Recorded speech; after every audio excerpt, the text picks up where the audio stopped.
So this is video number 3 of our native plant garden tour. I am taking a video every single month this summer just to show how these gardens are growing over time so you can better plan your garden design when you're planting native plants in your gardens as well.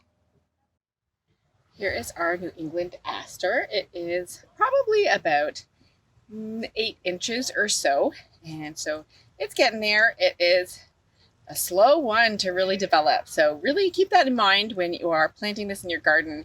If you want it to be a showstopper in the spring, you're not going to get it. So as long as you're okay with having it pretty small throughout the seasons and then nice big plant in the late summer and bright showy flowers in the fall, then you're good to go. Here is our Spiderwort. It is nicely in bloom. It is about June 12th right now. We've got these pretty little purple flowers, whole bunch on each little stalk. They are so lovely.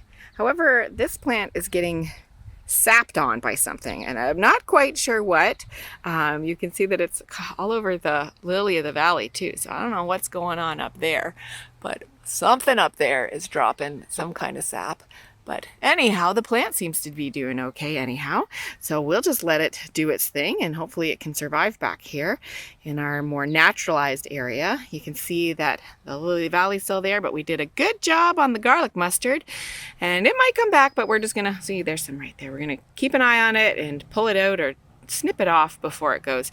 We did a little video on getting rid of garlic mustard, so I'll put a link to that in this video as well. But there's our Spiderwort doing good. So this might not be the most thrilling part of this video, but I wanted to touch base on Trillium. So I have been searching for my Trillium leaves and I cannot find them. So this is going to be the last part of this series on Trillium. They are an ephemeral plant, so they're just really here for the springtime, the early spring, and then they're gone.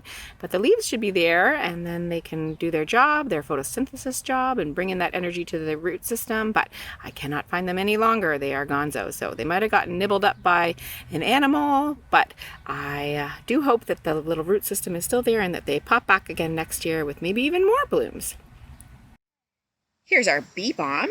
We have maybe 4 stalks that are probably about 2 and a bit feet tall, and then a bunch more babies too, so maybe those will grow nice and big as well this year.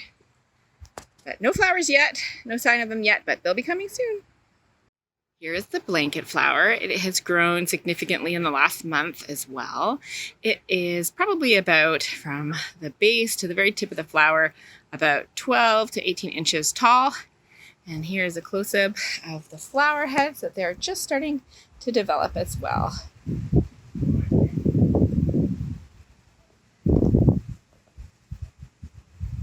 Here is our Foamflower. It has done really great this spring. It's been in bloom for about a week or so now. We might get another couple days out of it. It blooms from the base of the flower stalk to the tip. And so here's a little close-up of the flowers themselves. They look like little sprays of white, pretty little foam, hence the Foamflower. And this one is a heart leaf Foamflower, and you can see that the leaves look a little bit like hearts. It's a pretty plant that I'm hoping will be a nice ground cover in my shady part of my gardens. So here is our strawberry plant. It has gotten quite large. It is now spreading all throughout the garden and all over here as well. And we've had some flowers and now we have some strawberries growing. So I'm still not sure if this one is native or not. So when the strawberries grow, we will do some identification and be able to tell whether or not it is a native variety of strawberries or if it's just from us chucking our strawberry seeds. So we will discover this together.